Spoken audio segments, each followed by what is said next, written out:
Hello everyone. This video that I'm about to do is extremely important and it must be shared.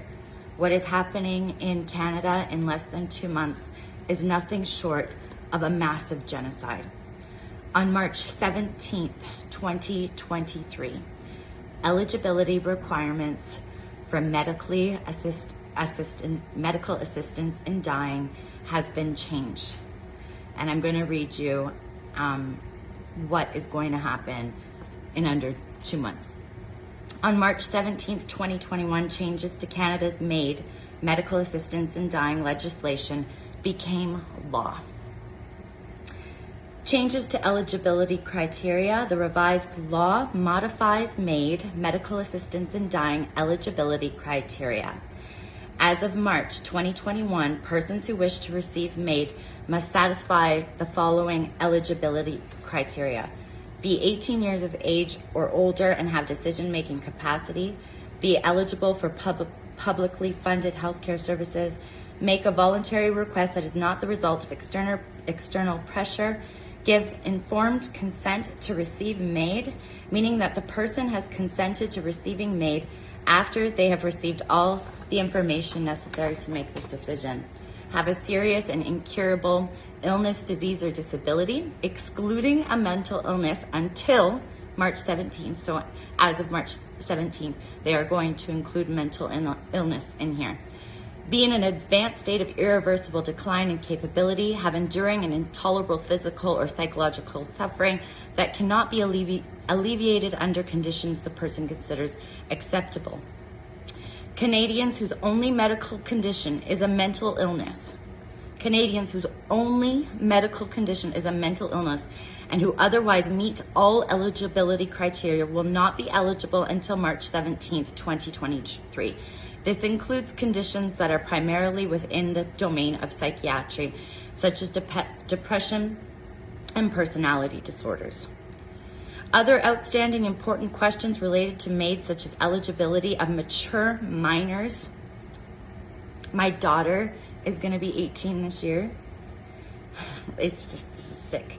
Advance requests, mental illness, palliative care, and protection of Canadians living with disabilities will be considered during a parliamentary review of the MAID. Safeguards for persons whose natural death is reasonably foreseeable. Requests for MAID must be made in writing. A written request must be signed by one independent witness and must be made after the person is informed that they have a grievous and irremediable medical condition.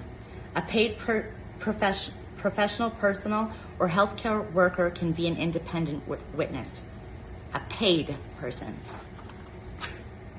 can be your witness, can sign off on this. So you can just pay somebody to give you the green light. This is terrifying. Their requirement for a minimum 10-day reflection period has now been removed. This means that individuals whose natural death is reasonably foreseeable no longer have to wait 10 days between the approval of their MAID medical assistance in dying.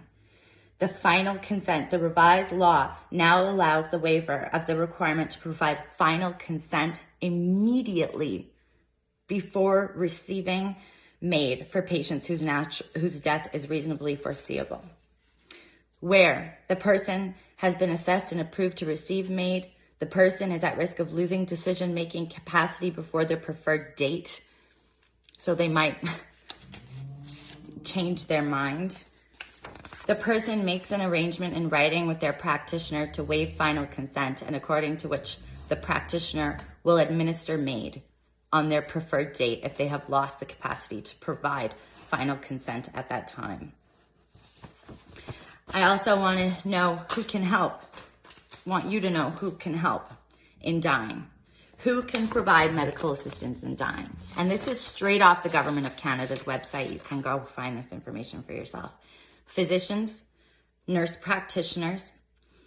Those who can help provide MAID also include pharmacists and pharmacy technicians and assistants, family members or other people that you ask to help,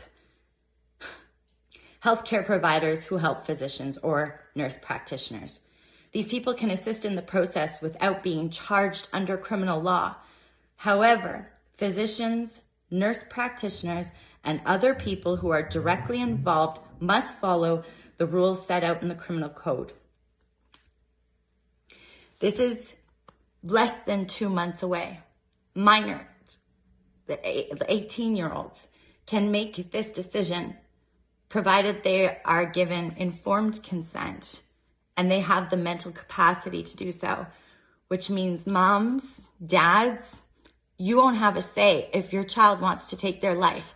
And they won't even have to have a 10-day reflection period. They can make that decision immediately before being given this kill shot. There are so many people who have suffered over the last few years. There are people who have lost their jobs. There are people who are injured. And I've interviewed several people who have actually been offered MAID because, they have such pain and are living with this pain. And there are actually doctors out there who are saying, well, this is a way out. This is something that we all need to be made aware of. This video needs to be shared everywhere. Parents need to be made aware of this. People need to be made aware of this. And for anyone who is struggling, and I know there's so many people out there who are struggling right now, there is hope and there is a way out. And I promise you that everything is temporary. And we grow from our struggles. We become better. We become more compassionate. We become better human beings. And I promise you, there's so many good people out there in the world that are willing to help and offer you help. So reach out to somebody before you ever even contemplate doing something like this. These monsters want you.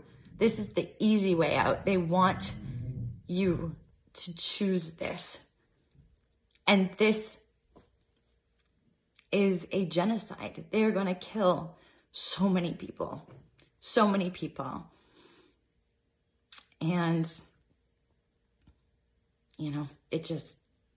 this is criminal. Absolutely criminal.